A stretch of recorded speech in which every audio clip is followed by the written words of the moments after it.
অনেক দিন পর সৈয়দ আতাউল হক স্যারের সাথে দেখা হলো।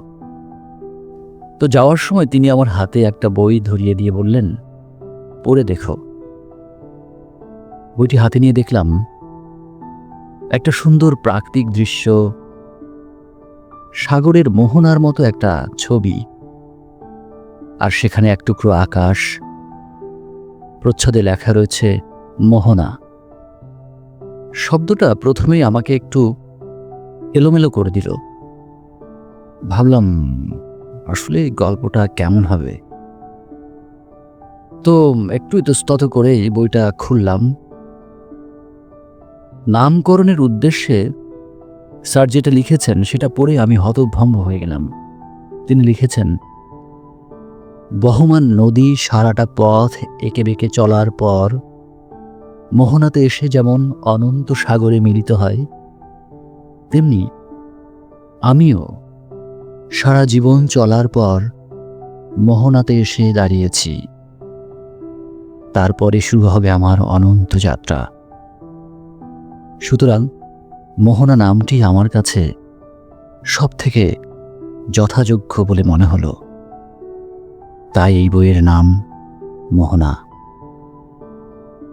নামকরণের এই উদ্দেশ্যটা পড়ার সাথে সাথে আমার ভেতরে এক রকমের অদ্ভুত শিহরণ জেগে গেল। পড়তে শুরু করলাম। অদ্ভুত, অসাধারণ। তো সেই বই থেকে সামান্য কিছু অংশ আপনাদের জন্য পড়ছি। তো লেখক লিখছেন, আমাদের সংসারে আমি, নানু আর আমাদের বাড়িতে দেখাশোনার জন্য একটা মেয়ে ছিল। আমি তখন প্রাইমারি স্কুলে পড়ি। আমাদের 3টি বাড়ির পরেই প্রাইমারি স্কুল। আমি 2য় শ্রেণীর ছাত্র, ক্লাসের ফার্স্ট বয়। সবাই আমাকে আদর করে। সকাল 10টায় গোসল করে খেয়ে পোশাক পরে স্কুলে যাই, আর বিকেল 4টায় বাড়ি ফিরে আসি। সবার সাথে খোশ গল্প করে বাড়ি ফেরার পথে আমাদের বাড়ির দেউড়ির সামনে এসেই আমি থমকে যাই, আর আমার বন্ধুরা সবাই দক্ষিণ দিকে চলে যায়। আমি তখন একা। হঠাৎ দেউড়ির মুখে মাটিতে শুয়ে জোরে জোরে কান্না শুরু করি, আর বলতে থাকি, আমি গেলাম গো, আমার ভুখ লেগেছে, আমি মরলাম গো। আমার এই কান্না শুনে আমার নানু হাতের কাজ ফেলে দৌড়াতে দৌড়াতে আসেন আর বলেন, আরে আমার ভাইটা না খেয়ে আছে। এই বলে তিনি আমাকে কোলে তুলে নিয়ে ঘরে নিয়ে যান, তারপর অনেক আদর করেন। আমি তখনও চোখ বন্ধ করে সুর করে কাঁদছি। নানু আমাকে মেঝেতে পাটি বিছিয়ে শুয়ে রেখে ভাত তরকারি নিয়ে আসেন এবং আমার হাত ধোয়াবার পর ভাতের উপর রাখেন। হাতের নাগালে ভাত পেয়ে আমি কান্না থামাই, তারপর খেতে শুরু করি। এর মাঝে আমার আবার বইয়ের কথা মনে হয়, যেগুলো আমি ফেলে এসেছি রাস্তায়। চেয়ে দেখি নানু তার নিজের আঁচল দিয়ে বইগুলো মুছছেন। তিনি জানেন, না হলে ময়লা বইয়ের জন্য আমি আর এক প্রস্থ কান্না শুরু করব। আমার নানুর বয়স তখন বোধহয় 85-র কাছাকাছি। আমি যখন মোটামুটি বুঝি তখন থেকে দেখেছি নানুর একটাও দাঁত নেই, আর মাথার উপর সব চুল সাদা।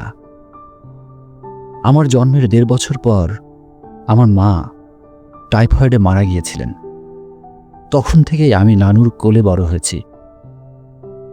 প্রায়ই আমি কোলে ওঠার জন্য বায়না ধরতাম, আর নানু আমাকে অনেক কষ্ট করে কোলে তুলে নিয়ে কোনো কিছুর সাহায্য নিয়ে দাঁড়াতেন।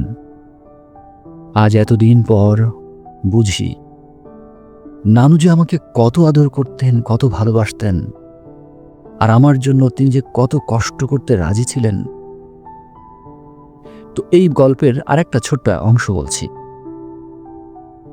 আমার স্ত্রীর বড় বোনের স্বামী, তিনি ছিলেন গোলাম মোস্তফা, এবং পেশায় তিনি ছিলেন একজন জেলা জাজ। তো তিনি যখন 2 বছরের, তখন তার সেই ছোট্টবেলায় তার মা মারা গিয়েছিলেন। ওনার বাবা ছিলেন ডক্টর। তিনি পরবর্তীতে আবার বিয়ে করেছিলেন। তো বিয়ের প্রথম রাতেই ওনার সৎ মা, অর্থাৎ মোস্তফা ভাইয়ের সৎ মা, ওনাকে সাথে নিয়ে একই বিছানায় ঘুমিয়েছিলেন। তো দিন যায়, মোস্তফা ভাই আস্তে আস্তে বড় হন, আরও ভাই বোন এই দুনিয়াতে আসে। তো খাওয়ার সময় সেই মা মোস্তফার পাতে রুই মাছের বড় টুকরোটি তুলে দিয়ে অন্য সন্তানদেরকে বোঝাতেন, এটা তোমাদের বড় ভাইয়া, এই বড় ভাইকে মাছের মাথা খেতে হয়। তো ম্যাট্রিক পাশ করার পর মোস্তফা ভাই একদিন কোথাও থেকে বাড়ি ফিরছিলেন। হঠাৎ পাশের বাড়ির এক বৃদ্ধ চাচার সাথে দেখা। তিনি জিজ্ঞেস করলেন, কিরে মোস্তফা, কেমন আছিস? তোর সৎমা কেমন আছে? মোস্তফা ভাই তো অবাক, জিজ্ঞেস করলেন, চাচা, সৎমাকে? চাচা বললেন, আরে তোর আসল মা তো মারা গেছে অনেক আগেই, এখন তুই যাকে মা বলিস তিনি তো তোর সৎ মা। মোস্তফা ভাই খুব অবাক হলেন, বললেন, তাই নাকি? আর কিছু না বলে তিনি বাসায় ফিরে এলেন। বাসায় এসে মাকে জিজ্ঞেস করলেন, মা, তুমি কি আমার সৎ মা? মা বললেন, তোকে একথা কে বলেছে? মোস্তফা ভাই বললেন, ওই যে পাশের বাড়ির চাচা, উনি বললেন। মা বললেন, তুই নিজে কি বুঝতে পেরেছিলি যে আমি তোর সৎ মা? কই না তো। তাহলে আর চিন্তা করিস না, কারণ আমি তোর আসল মা। আর তাছাড়া মানুষের কথায় কি বা এসে যায়। কি অদ্ভুত। এই যে মায়ের গল্প বললাম, এই মা কিন্তু সাধারণ গ্রামের একজন অতি সাধারণ পড়ালেখা না জানা অশিক্ষিত ভদ্র মহিলা। অথচ অশিক্ষিত কথা বললাম, আসলে আমার এই অশিক্ষিত শব্দটা উচ্চারণ করা অত্যন্ত অন্যায় হয়েছে। ওই মানুষেরা ছিলেন সত্যিকার শিক্ষিত মানুষ। তারা জানতেন কিভাবে মানুষকে আপন করতে হয়, কিভাবে সমাজে, পরিবারে বন্ধনকে মজবুত করতে হয়। আর আজকে আমরা যে শিক্ষা ব্যবস্থার মধ্যে বড় হচ্ছি, সেটা কি আসলেই আমাদের কিছু শেখাচ্ছে? আমরা কি দিন দিন সমাজের মানুষের সাথে, পরিবারের সাথে, রাষ্ট্রের সাথে বন্ধনের ক্ষেত্রে দিন দিন মজবুত হচ্ছি নাকি দুর্বল হচ্ছি? তো সেই গল্পের আর একটা অংশ থেকে বলছি। আমরা তখন গ্রামে থাকতাম। গ্রামে থাকার সময় মনে হতো আমরা সমস্ত গ্রামবাসী মিলে যেন একটা জয়েন্ট ফ্যামিলিতে বাস করছি। আমাদের গ্রামটা ছিল খুবই সুন্দর। আজকের যুগের মানুষের মতো এত সৌন্দর্য, উপকরণ, বিলাসিতা তেমন কিছুই ছিল না, কিন্তু আমাদের মধ্যে এত অভাব বোধ ছিল না। আর সে কারণে সবার মাঝে ছিল একটা হৃদ্যতার ভাব। তো 2001 সালে আমি তখন ওয়াশিংটন থেকে হিউস্টনে যাচ্ছি প্লেনে।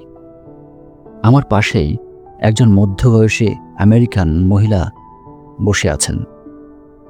কথায় কথায় তিনি আমাকে প্রশ্ন করলেন, আমার বাড়ি কোথায়? আমি বললাম, বাংলাদেশে।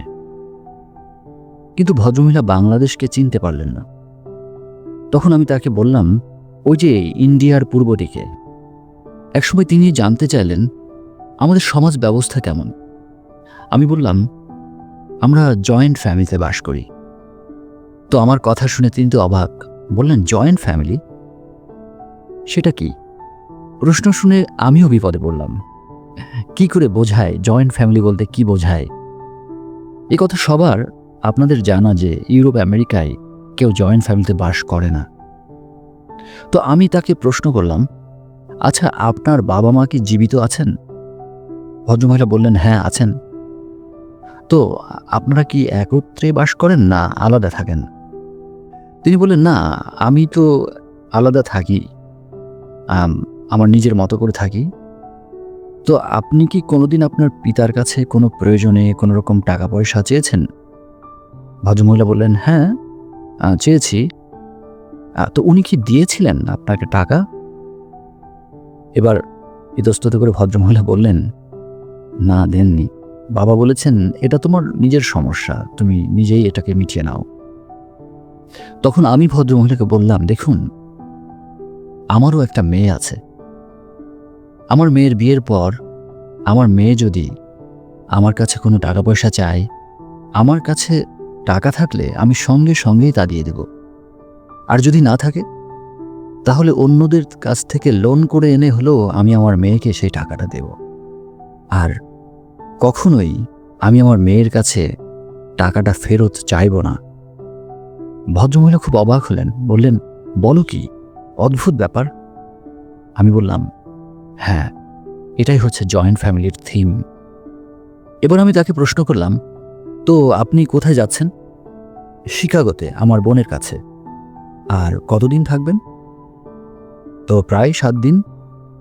আমি বললাম, আচ্ছা, ওই 7 দিন থাকার জন্য খরচপাতি বা অর্থ দিতে হবে? ভদ্রমহিলা বললেন, হ্যাঁ, তা তো কিছু দিতেই হবে। আমার নিজের বাসাতেও তো আমার খরচ হয়, কাজেই সমস্যা নেই। তো সেখানে থাকার সময় তাদের কোনো কাজে আপনাকে কি কোনো সাহায্য করতে হবে? ভদ্রমহিলা বললেন, হ্যাঁ, অবশ্যই। রান্নাঘরের কাজে, বিছানা করা, ঘর পরিষ্কার করা, এ সমস্ত কাজে তো তাকে সাহায্য করতেই হবে। আমি বললাম, আমি যাচ্ছি হিউস্টনে, আমার এক ভাতিজার কাছে। আমি ওখানে পৌঁছানোর পর সে আমাকে এয়ারপোর্ট থেকে নিয়ে যাবে। তার বাসার সবচেয়ে ভালো রুমটি আমাকে দেবে আমাকে থাকার জন্য। তার স্ত্রী সবচেয়ে ভালো ভালো খাবার রান্না করে আমাকে খাওয়াবে। আর সবশেষে আমি যখন ফিরে আসব তখন তারা আমাকে কিছু উপহার সামগ্রী দেবে।